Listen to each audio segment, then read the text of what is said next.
Bonjour et bienvenue dans ce podcast qui va vous accompagner vers une vie plus épanouissante en connexion avec la nature. Aujourd'hui, je vais m'adresser à tous ceux qui veulent se lancer dans l'aventure de l'entrepreneuriat nature pour créer leur propre activité professionnelle ou qui se sont déjà lancés dans cette aventure et qui se demandent comment faire pour obtenir des clients ou alors comment s'y prendre pour en obtenir plus. En fait, il y a deux axes sur lesquels se focaliser et travailler pour que cela fonctionne, pour les attirer, ces prospects qui vont devenir des clients, pour qu'ils intègrent votre communauté, pour qu'ils consomment vos produits ou vos services, et qu'ensuite ils en parlent à d'autres personnes autour d'eux. Ce sont ces deux axes que nous allons voir dans ce tout nouveau podcast. J'espère qu'il va vous plaire, et si c'est le cas, pensez à le liker et à le partager. Il pourra sans doute aider beaucoup de personnes. Aucune prise de conscience, aucune transformation, évolution, si minime soit-elle, n'est à négliger pour faire de ce monde un monde meilleur. Et si ce n'est pas encore fait, eh bien pensez également à vous abonner à cette chaîne. Et puis j'ai toujours beaucoup de plaisir à lire vos commentaires. Alors, à vos claviers. Je m'appelle Frédérique et je suis la créatrice de l'Académie Sublime Sukiya. Je suis votre mentor nature holistique. Ma mission est de vous guider vers un style de vie épanouissant, basé sur une réalisation de soi profonde, spirituelle et de ses idéaux respectueux de toute forme de vie. Je vous aide à vous créer une activité professionnelle pérenne, en connexion avec la nature, en compagnie constante de la poésie des phénomènes naturels et des cycles incessants de la vie. La permanence dans l'impermanence. Je vous aide également à vous créer un environnement épuré, tendant vers une totale intégration des espaces intérieurs et extérieurs. La nature entre dans la maison et la maison se prolonge dans le jardin.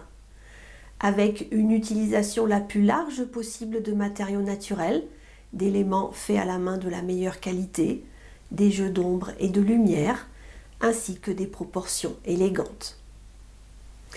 Un environnement naturel respectueux de votre sensibilité, qui vous protège de la vie trépidante des villes, tout en restant dans une dimension humaine et en suggérant un subtil raffinement, propice à un style de vie relaxant, rempli de beauté, et ceci au rythme des saisons.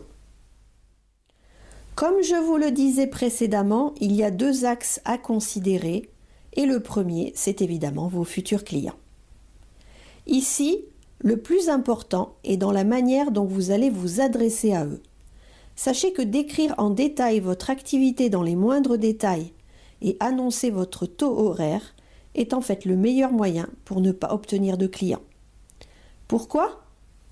Eh bien parce que vos clients n'achètent pas un savoir-faire ou un prix. Ils s'en foutent même royalement. Ce qu'ils veulent, c'est obtenir un résultat, et si en plus il y a une douleur présente à soulager, ils seront prêts à payer très cher pour la faire disparaître le plus rapidement possible. La seule chose qui intéresse vos clients en fait, c'est le résultat qu'ils peuvent obtenir, soit pour régler un problème, soit pour obtenir une gratification instantanée. Si vous voulez obtenir et fidéliser des clients, il est indispensable que vous touchiez à l'univers de leurs émotions, que vous évoquiez leurs peurs, leurs doutes, leurs douleurs, que vous leur donniez les moyens de s'en débarrasser ou de les dépasser, et que vous leur donniez des solutions pour mettre autre chose à la place. Ensuite, il convient que vous arrêtiez de vouloir vous adresser à tout le monde. Quand vous voulez toucher tout le monde, eh bien en fait, au final, vous ne touchez personne. Vos produits ou services doivent être très ciblés. S'adresser à une clientèle précise, c'est-à-dire une niche qui existe déjà et que vous êtes en mesure de venir combler par votre expertise. Comme un trou dans votre jardin, en quelque sorte, que vous viendriez remplir de votre terreau fécond. Et si en plus vous avez expérimenté cette même recherche de changement et obtention d'un résultat vous-même par le passé, et que vous pouvez leur raconter votre propre histoire, alors là, eh bien vous avez tout gagné. En fait, le cerveau humain possède ce que l'on appelle un système réticulé activateur. sans rentrer forcément dans des détails savants, ça veut dire quoi? Eh bien, ça signifie tout simplement qu'il devient extrêmement attentif, qu'il passe à l'affût quand il décèle une opportunité de régler un ou plusieurs de nos problèmes. Cela occupe beaucoup d'espace mental, c'est une tâche qui fonctionne en fait en permanence. La deuxième tâche qui arrive juste derrière, mais qui est moins puissante, c'est celle d'obtenir une ou des gratifications instantanées. Mais la priorité reste toujours comment sortir de cette douleur actuelle. Donc, si vous demandez à vos futurs clients « Vous est-il déjà arrivé de vivre tel problème ?», eh bien là, vous allez obtenir une réaction immédiate parce qu'ils perçoivent que vous avez peut-être une solution à leurs difficultés. L'objectif principal est de trouver un point d'entrée. Et à partir de ce moment-là, dès que vous allez ouvrir la bouche, cela parlera tellement de son propre problème à votre prospect que votre produit ou service sera déjà vendu avant même que vous ayez cherché à le vendre. Il se vendra même tout seul. Ce sont ces futurs clients, ces prospects, qui vont vous bombarder eux-mêmes de questions. Pour attirer des clients, il est nécessaire d'employer toujours la même méthode, avec des outils de pensée sélectionnés, des mots qui font mouche, des étapes à respecter, toujours le même discours. Votre client a absolument besoin que vous lui parliez de lui, de lui, de lui. C'est à ce moment-là qu'ils sentiront que vous êtes en mesure infailliblement de les aider à obtenir ce qu'ils veulent. Et ceci sans vous mettre dans une position de vendeur, mais plutôt dans celle de quelqu'un qui leur rend service contre rémunération. Et ça, c'est plutôt une bonne nouvelle. Le deuxième axe est tout aussi important que le premier, c'est vous-même. Alors pourquoi vous-même ?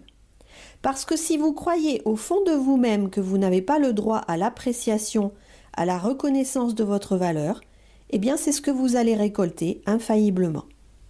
Il est véritablement question ici d'un état d'esprit pour justement attirer des gens, des prospects qui vont devenir des clients, qui seront capables de vous apprécier à votre juste valeur et qui seront reconnaissants pour ce que vous allez leur apporter. Il est question ici au sens large du niveau d'amour que vous avez pour vous-même, votre respect envers vous-même et la personne que vous êtes vraiment, et le respect de votre structure génétique, c'est-à-dire ce pourquoi vous êtes fait exactement et la manière dont vous devez articuler votre business nature. L'appréciation des autres n'est pas un droit octroyé, ce n'est pas un ticket que vous allez recevoir parce que vous le méritez ou pas, ou parce que vous avez de la chance. Ce n'est pas non plus réservé à certains et refusé à d'autres. L'appréciation, la reconnaissance, l'amour de soi, l'amour propre, c'est quelque chose que l'on cultive pour soi et c'est une activité qui prend du temps. C'est même une activité à plein temps. C'est comme cultiver un jardin. Oui, ok, on y revient. C'est une question de mentalité et ça va partir de vous, de choses que vous allez faire pour vous. Si vous pensez que ça doit venir des clients parce que vous allez le mériter ou pas, ou de l'univers qui va vous les apporter, il n'y a qu'à voir toutes ces formulations et tous ces mantras qui fleurissent sur la toile depuis une décennie. Même si je suis très branchée concernant l'univers, eh bien, il faut savoir que celui-ci nous laisse toujours notre libre arbitre. Il ne nous envoie que ce que nous-mêmes nous pensons mériter, c'est-à-dire le reflet de notre vibration à notre sujet. L'univers ne vous donnera rien si vous ne cultivez pas votre jardin d'amour, de reconnaissance et d'appréciation de vous-même.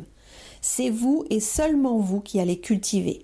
Vous allez prendre vos outils, votre bêche, votre râteau, et vous allez retourner la terre dans votre jardin. Vous allez vous-même semer des graines d'amour, de reconnaissance, d'appréciation et de respect.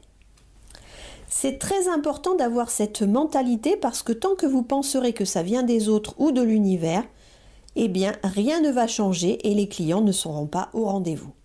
Les changements viennent uniquement de vous, de vos changements d'habitude et de vos changements d'état d'esprit, ainsi que de votre manière de voir les choses. Ce n'est pas forcément facile, ça demande de la ténacité, de la discipline, de la volonté, de la motivation, cela demande du temps et de la patience. Alors, comment faire pour se donner de l'amour, de la reconnaissance, de l'appréciation, du respect ? Si vous cultivez amour, appréciation, reconnaissance et respect pour vous-même, si vous les semez d'abord pour vous-même, vous allez les récolter à l'extérieur. Parce que si vous ne vous aimez pas, ne vous appréciez pas, ne vous respectez pas, comment voulez-vous que les autres le fassent? En premier lieu et avant toute chose, il faut vous donner du temps. C'est le premier cadeau que vous allez vous faire.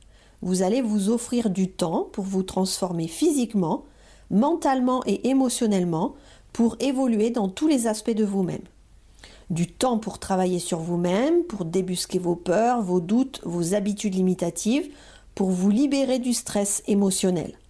Du temps pour mieux vous connaître, pour découvrir par exemple votre structure génétique, car c'est là que réside votre vrai pouvoir. Du temps pour vous reposer, pour méditer, aller vous balader et prendre tranquillement le soleil, pour faire du sport afin d'entretenir, voire embellir votre corps. Du temps pour vous préparer de bonnes choses à manger, goûteuses, à base de produits sains. Tout ce qui va vous transformer afin de vous donner une version de vous-même que vous préférez, même si ce n'est qu'un tout petit peu à la fois, peu importe, pourvu que ce soit une activité qui vous permette de vous épanouir, d'aller mieux, de trouver la satisfaction. Vous pouvez même vous poser la question, quand vous étiez plus jeune, voire adolescent, quelles étaient vos activités préférées et reconnectez-vous avec ce qui vous plaisait vraiment, même si depuis vous les avez perdues de vue, il n'est jamais trop tard. Alors je vous vois réagir d'ici, mais en quoi cela va-t-il m'amener des clients? Eh bien si, parce que attirer des clients a tout à voir avec l'estime de soi-même. Il y a une transformation qui va s'opérer de l'intérieur vers l'extérieur. Quand vous êtes épanoui, vous rayonnez et les autres vous voient obligatoirement. Vous polarisez l'attention. Votre épanouissement transparaît dans votre attitude, dans la façon dont vous vous comportez, dans votre façon d'être avec les autres, dans votre façon de vous rendre disponible pour eux, dans votre discours, dans ce que vous racontez à votre sujet. Vous rayonnez littéralement. Remettez les choses dans le bon ordre, donnez-vous du temps, de l'amour, de l'appréciation, respectez votre structure génétique, reconnaissez votre valeur, faites ce pourquoi vous êtes fait et les clients arriveront en masse. Voilà, maintenant vous connaissez les deux axes sur lesquels vous focalisez, sur lesquels travailler pour obtenir des clients indispensables à la réussite de votre reconversion professionnelle, votre business nature. J'espère que ce podcast vous a plu. Si c'est le cas, merci de mettre un petit pouce bleu juste en dessous. Et puis je vous donne rendez-vous très bientôt pour un tout nouveau sujet.